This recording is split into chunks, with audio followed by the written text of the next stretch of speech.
I really don't understand the scope of it, except that every year everybody wants a state championship, and it's never on our radar. It's maybe the South Jersey, try to get to that.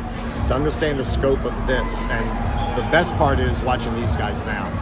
From the first guy to the last guy, they're all enjoying the state championship. So it's definitely surreal. I don't know how teams feel when they try to expect to win. We know we're expected to be in state championship when the season started. But as each game went by, they just believed in themselves. And I think one of the key components of this team has been their composure. They never seem to get rattled. We got up against West Tech, and they came all the way back, and all of a sudden we just kept our cool. Today, they could have crumbled a couple of times, and I thought they kept their cool. You know, Dean Lappin, to me, is the reason why he's going to be a Marine, because he's a leader. He is an absolute leader.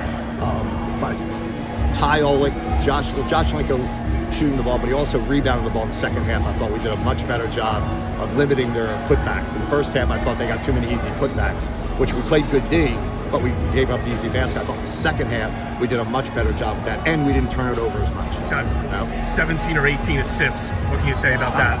That's his team. That describes his team in a nutshell. 17 is quite a bit, but what that tells me is when you share the ball, you have a happy team.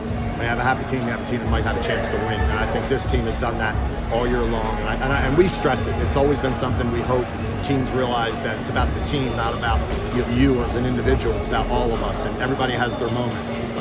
Fortunately for us, Josh's moment's been the last two games. You know? Yeah, John, you talked a lot about the kids and stuff like that, but for yourself, I mean, this game, right, or win or lose, you won it. Now you're in a different class. I mean, now we go to that lunch every summer. Now you got one of those Mike, state titles, you know? I don't know.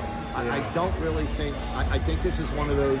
It doesn't hit you like maybe on the bus ride home. Yeah. I'm like saying, wait a minute, what did we just do? You know, you're caught up in all the emotion.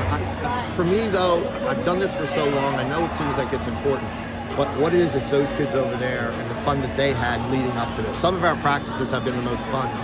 Our day after practice, West Hampton Tech was one of our most fun practices. They just love being together with each other. And so I'll probably think about it on the way home and remind me of it, because I always thought this is the other guy.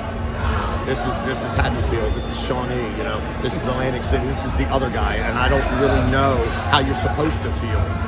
But I know I'm happy for them. I truly can tell you that. Part of my heart is going to them. That's why my personal excitement is just relief. But for them, it's something they're going to live with for the rest of their lives. John, in the fourth, they didn't turn the ball over a lot in the game, but then you turned them over 3 or 4 times. That really.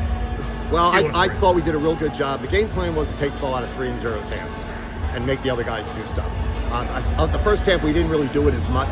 And the second half, we made a commitment that we are going to go after both of them and make them give it up. And I think that's what happened. The other guys were caught in situations they weren't used to, and we made them make shots. We said if those guys made their shots, then we were going to struggle. But if we could keep 3 and 0 limited, which I think they only had, did they have 20 together? I don't even think they did.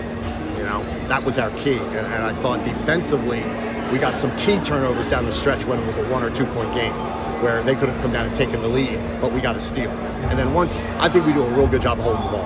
And that's where the unselfishness comes in. What was it like coaching this bunch of kids?